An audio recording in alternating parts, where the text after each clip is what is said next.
When the Coast Guard took action, no one imagined the captain's identity would be so shocking. Salt scorched my lips as the rotor blades screamed overhead, whipping ocean spray into frenzied spirals. I knelt barefoot on splintered teak, hands lifted, every joint trembling under the weight of exposure. My coat, ragged and threadbare, clung to skin like molted bark. Floodlights swallowed the dusk, banishing shadows that had hidden me for too long. Onlookers gawked from the deck of the cutter, their expressions locked in a blend of disbelief and scrutiny. I wasn't supposed to survive. Not this long. Not like this. "Identify yourself," barked an officer, voice shredded by wind. I didn't answer. Instead, my gaze drifted toward the wheelhouse, toward the cracked glass and rusted helm, where ghosts of another life still stood whispering accusations. Blood once smeared those controls. Mine, theirs. None of it washed away. 2 guards climbed aboard, rifles poised, boots thudding on warped planks. The younger one hesitated, perhaps unnerved by the image before him. A gaunt man with skin darker than midnight, dreadlocks thick with salt, and eyes like eclipses. Not pirate, not fisherman. Something else entirely. They reached me slowly. I raised my arms higher. One of them holstered his weapon and pulled a crumpled photograph from my pocket. Creased edges, torn corner, faded ink. His eyes darted between the image and my face. "This can't be right," the older one squinted. "Holy hell, that's Captain Elijah Creed." The name hit the crew like thunder. I hadn't heard that name in years, not since the fire, not since the desert, not since I abandoned everything, even my reflection. Back then I wore brass buttons and polished boots. They called me Sir, even smiled. I captained the Mercy Breaker, a Navy vessel built for speed and silence. Missions cloaked in secrecy. Rescues nobody remembered. Bodies buried beneath politics. I was proud once. That pride died in Kandahar. I watched flames consume my squadron's medevac after a botched extraction. My best friend, Lieutenant Marcus, Hale, dragged me from the wreckage, only to die minutes later from shrapnel I couldn't reach. I held his hand until it went cold. Something fractured inside that night. Like glass beneath steel. They discharged me with medals and apologies, but I couldn't return to barbecues, parades, or small talk. Civilians asked questions I couldn't answer. I drifted west, sleeping in alleyways, feeding pigeons scraps from soup kitchens. My voice grew quieter until even I couldn't recognize it. Eventually I found her. The Nightingale, an old freighter condemned for salvage, sat beached along an abandoned inlet in Louisiana. Gulls nested in her rigging. Rats scurried across. The hold, but she floated. I patched her up with borrowed parts, repurposed dreams, and welded solitude. She became my sanctuary. For years I sailed alone, smuggling medicine to refugee islands, ferrying orphans past war zones, evading radar with the skill only trauma bestows. No questions, no borders, just current, stars, and silence. Until last week, the boy had appeared from nowhere. Barefoot, bleeding, mute, curled inside a rusted oil drum like a wounded animal. I nearly shot him when he moved, assuming he was a stowaway pirate. But then I saw the collar, thin, metallic, marked with strange etchings. He never spoke, but his eyes screamed. He pointed, north toward waters forbidden by every flag. I changed course. 3 days later, drones shadowed the sky. Messages flickered across scrambled frequencies. "Surrender, vessel! Return the prototype!" Prototype. Then came the airstrike. Missiles sliced the clouds. Shockwaves hurled me from the helm. The Nightingale groaned, metal buckling beneath fury. The boy vanished below deck. I thought he died. I thought I did too, but somehow the hull held. I rerouted, hid in kelp forests and coastal fog. My limbs ached, ribs broken, right eye useless. I anchored near Charleston, praying the ocean's embrace might conceal us. That's when the Coast Guard arrived. "You've been declared deceased," the officer said now, hand resting on his holster. 15 years. They even named a building after you. I looked away, unable to meet his stare. Another voice, female this time, sharp as shattered coral. "Where's the child?" My throat seized. "Below." She gestured. 2 crewmen descended into the hatch. I tried standing, but pain tethered me to the boards. My knees refused command. The officer stepped closer, pulling out a tablet. On it, a digital image rotated, a hologram of the boy's collar. "Do you understand what this is?" he asked. Shook my head. He was alone, scared. I couldn't leave him. The woman scowled. "That boy is classified. He's not human." Her words struck harder than the blast. Not human? They re-emerged moments later, carrying the child. His eyes met mine, frantic, betrayed. I reached for him, but they restrained me. He didn't resist, just stared, lips parted as if trying to speak for the first time.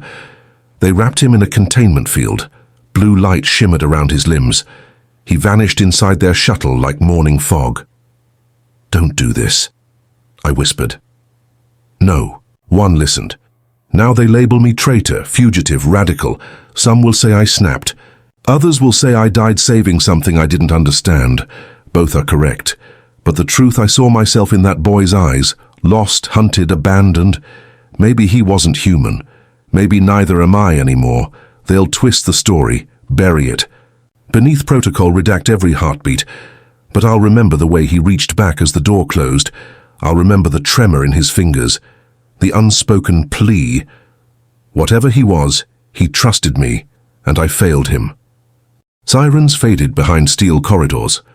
Fluorescent panels blinked overhead like malfunctioning stars. Shackled to a gurney, I drifted through antiseptic passageways flanked by armed silhouettes. Every footstep echoed judgment. My wrists blistered from restraints, throbbed in rhythm with my heartbeat.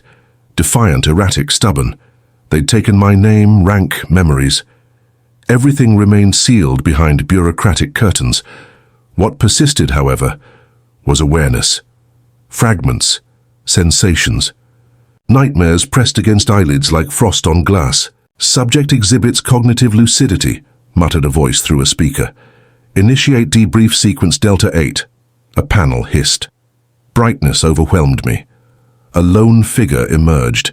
Immaculate suit, silver beard, marble composure. He carried no weapon, yet radiated danger more potent than artillery. "Captain Creed," he began without ceremony. Or should I say, Elijah. My mouth remained closed. He pulled a chair closer, adjusted its position deliberately, then sat. "You once saved over 300 civilians from a collapsed mine in Sumatra," he continued. "Your decision to flood the shaft using detonated ballast tanks was unconventional." I blinked.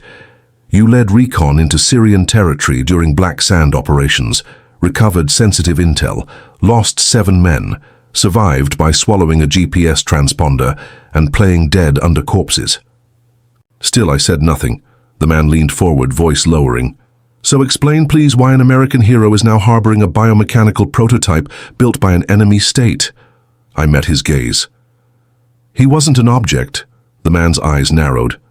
"Yet he functioned beyond biology, repaired your vessel, transmitted encrypted data through atmospheric anomalies. His body housed a quantum relay inside a living chassis. He's not a he, he's an asset." I breathed through clenched teeth. "He felt things." The man stood. "So do hounds. They relocated me to a reinforced cell, transparent walls, no corners, no clock, only a drain in the center, a cot without mattress, and a ceiling that changed colors arbitrarily, blue, red, white, back again. No sounds except ventilation, no visitors, no mirrors. But on the 12th day, I dreamt of the boy.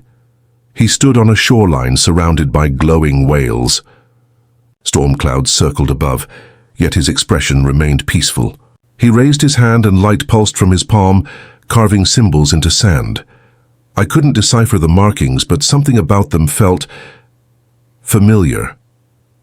When I awoke, the word Eli was scratched into the wall, except there were no tools, no fingernails. No reason. 3 nights later, I heard humming, faint, irregular, musical. At first, I thought it was my mind buckling under deprivation, but the melody persisted. Gentle, fractured, beautiful, like wind brushing wind chimes beneath moonlight. It came from beneath the drain. I knelt, pressed my ear against steel, listened harder. Words emerged, barely distinguishable. "Don't forget." Then, silence. The next morning, guards entered without warning, 5 of them, shields, tasers, padded uniforms. They bound me, injected something cold, dragged me through labyrinthine hallways until we reached a circular chamber lined with screens. Inside stood the woman from the Nightingale seizure, short-cropped hair, eyes like polished flint. "You'll answer now," she said. Behind her, displays flickered to life. Footage of the boy, now locked inside a transparent sphere, suspended. Midaya. His arms hung limply, tubes coiled around his ribs like vines choking a statue. Electrodes spanned his scalp. Every few seconds his chest convulsed involuntarily. I lunged forward. They held me back. "What the hell are you doing to him?" "I growled. She turned. "Testing limits." "He's a child." "No, he's a design," I screamed, voice breaking. "He trusted me." The lights dimmed. One monitor zoomed in on the boy's face, eyes glazed, lips moving silently. "Play audio," the woman commanded. Distortion cleared. He was whispering my name. They left me in the chamber, alone with the boy's flickering image. Somewhere deep, inside, the storm surged back, fury once buried under ash and silence. It ignited like a lit fuse. I remembered Kandahar. I remembered Hale dying beside me. I remembered the smell of burning skin, the sound of bones cracking under pressure, and I remembered the boy reaching for me before they took him. Something cracked. I stood, found a loose bolt near the chair's leg, and wedged it into my palm. Blood spilled, painting my fingers. I didn't care. Pain became compass, direction, flame. That night, the walls changed. The color pattern stopped. Instead, the cell glowed violet, then black, then displayed a constellation, one I'd only seen once years ago while sailing near the wreck of the Ouroboros. The same formation etched into the boy's collar. I whispered, "You're reaching out." In response, one of the walls flickered. Briefly, I saw his silhouette. No tubes, no sphere. Just him, barefoot, bathed in starlight, pointing toward the drain again. I understood. This prison wasn't infallible. He was guiding me. Somehow, some way, we were connected. 2 guards collapsed from simultaneous aneurysms the next day. Coincidence? Unlikely. Cameras glitched for 16 minutes. Security reports logged signal interference of unknown origin in E. Those minutes I dismantled a floor panel using my bolt and escaped through the waste shaft. The air reeked of bleach and electricity. I crawled for hours, bruised and disoriented, navigating blind until I emerged in a sub-level maintenance duct. There he stood, waiting. Real this time. The boy, unshackled, unafraid. His eyes glowed. "Eli," he whispered. My knees gave out. He touched my face. The warmth returned. Memories surged, his laughter on the deck, his drawings in the cargo hold, the way he had hummed lullabies I never taught him. "You did this?" I asked. He nodded. "How?" He looked upward. "They called me a tool, but I am more than circuitry," I swallowed. "Can we leave?" He smiled. Then the alarms started. The walls screamed first. Klaxons blared, red strobes stuttering through concrete veins. Sirens ricocheted down sterile corridors as steel doors slammed shut, one after another. My pulse thundered in tandem. Behind me, the boy pressed his palm to a blank panel. Circuits webbed outward, glowing green. "I'm overriding containment," he said calmly, voice clearer than ever. "You're sure?" I asked. He didn't respond. The wall shivered, then dissolved, atomized into mist. The hallway beyond twisted in angles no architecture should permit. Doors opened, showing rooms that weren't rooms, shifting spaces that flickered between laboratories, deserts, starfields. "What is this place?" I breathed. "Not a base," he said. "A convergence." I turned. "What does that mean?" He tilted his head. "They built it where memory folds." We moved fast. Boots pounded behind us. 6-man squad in full gear. I dragged a pipe from the debris and swung it against a vent grate. The boy ducked, slipped through. I followed. Air thickened, charged with static. My teeth tingled. He moved with eerie certainty, even through darkness. Ahead, a staircase spiraled down endlessly. We descended, and descended, and kept descending. Time warped. My legs ached, my lungs burned, but still we ran. Eventually, we emerged into a cavern. Unlike anything I'd ever seen, huge, humming, alive. Machinery pulsed beneath translucent flooring. Above, engines spun around a suspended orb, blacker than black, like it devoured light itself. "That's where I was born," he whispered. "Couldn't breathe." "You're saying this isn't a lab?" He shook his head. "It's a beacon. They designed me to open it." "And inside?" His gaze darkened. "Origin." The soldiers caught up. We ducked behind a console. Gunfire erupted, rounds ricocheting off reinforced glass. I shielded him. With my body, every instinct screaming to protect him. He didn't flinch. Instead, he raised his hand. Time stopped. Literally. Bullets hovered mid-air like silver snowflakes. Sparks froze mid-flicker. Sound evaporated. "Don't look away," he whispered. He stepped into the open. His entire body radiated light. Brilliant, shifting, almost painful. When he moved, the room moved with him. He walked toward the suspended orb. The machinery hummed louder. Gravity shifted. The orb cracked. Fractures spiderwebbed across its surface. Light leaked from within, not just brightness, but something older, rawer. Emotion, memory, grief.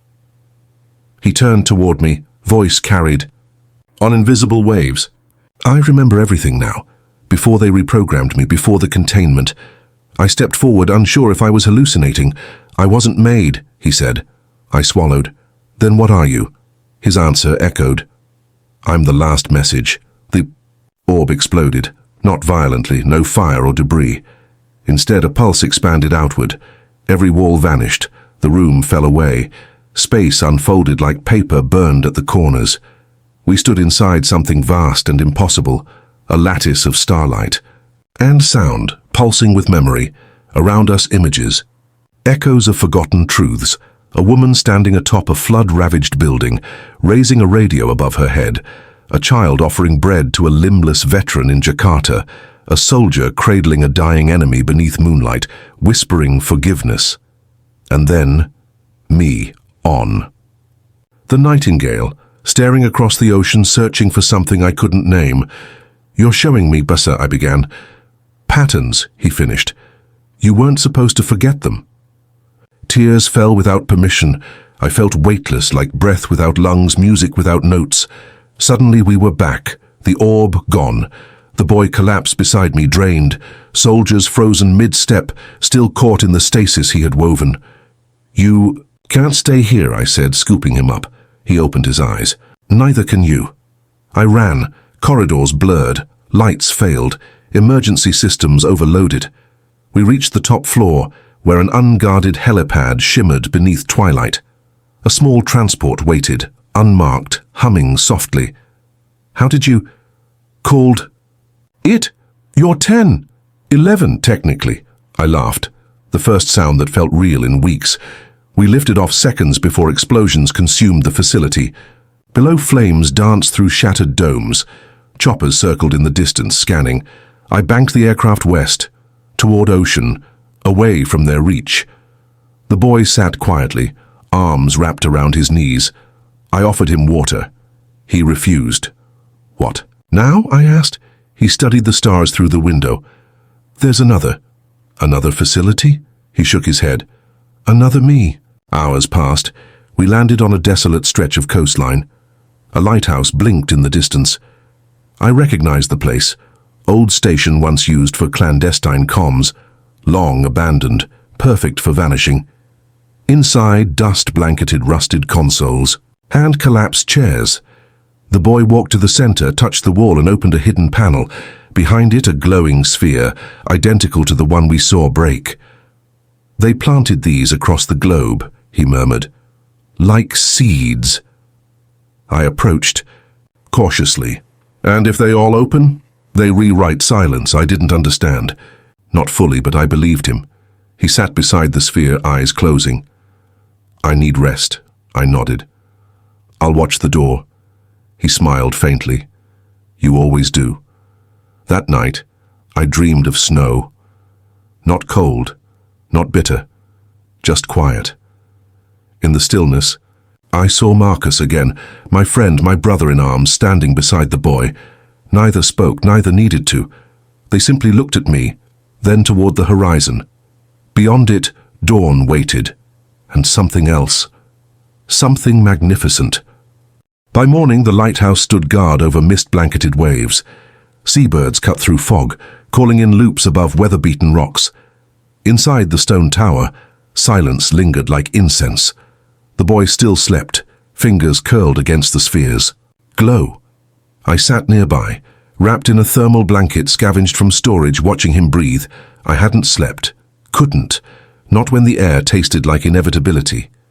At dawn, a pulse ran through the room, subtle, almost imperceptible. The sphere brightened. The boy stirred. His voice came softer than before, each word chosen like a prayer. They're coming. I didn't ask who, I knew. 3 vessels had appeared on radar 2 hours prior. No flags, no pings. Moving fast. They won't find us easily, I said, adjusting the portable jammer. We've got time. He looked at me, eyes suddenly older. They're not here for me. That stopped me cold. What? They're here for you. The words lodged like shrapnel. I tried to laugh, couldn't. You're the anomaly, he whispered. Your memory resisted erasure. Your choices disrupted their models. I swallowed. You're the one with abilities. He shook his head. But you made the choice. You saw what they hid and still chose empathy. They don't fear power, they fear refusal. I stood and paced. Wind howled through fractured panes, rusted frames rattled. Outside, the ocean rose higher, as if reacting. You said there were more. Like you, I finally asked. Are they awake? He nodded. Scattered, watched, waiting. And the spheres, signals, anchors. Together they form a map. A map to what? He looked skyward. Return. I heard rotors close. 6 black aircraft descended silently. Wingless, matte-bodied, gliding through fog like sharks through ink. They formed a perimeter, scanning. Troops rappelled onto the sand, boots kicking up grey dust. I loaded my sidearm. A finality settled into my bones. You don't need to fight, he said. I do. For me. No, for who I was. When they entered the lighthouse, they didn't shout. No orders. Just quiet precision. 7 agents in armor fanned out, rifles tracking. I stepped into the open, arms raised, gun holstered. One of them removed their helmet. Her. The woman from the facility, her face unreadable. You broke protocol, she said. You broke something else. A long pause. Where is it? I said nothing. She nodded. 2 agents stepped forward, took position to either side of me. Then a voice cut through. Stop! The boy stood beneath the spiral staircase, barefoot, eyes aglow. The sphere behind him pulsed, colors shifting like a heartbeat. I'll go, he said. No, I shouted, stepping forward. He held up a hand. You showed me choice, now I'm choosing. The woman approached. What are you? Not yours, he replied.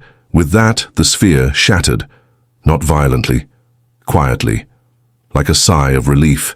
From its core rose something extraordinary, a beam of light that didn't radiate but pulled, like a reverse flame. Reality bent around it. Rain stopped mid-air. Time hesitated. The boy turned to me. This is where we part. I don't accept. That, he smiled. Then don't. Carry me. Where? Into memory. He stepped into the light. He didn't vanish.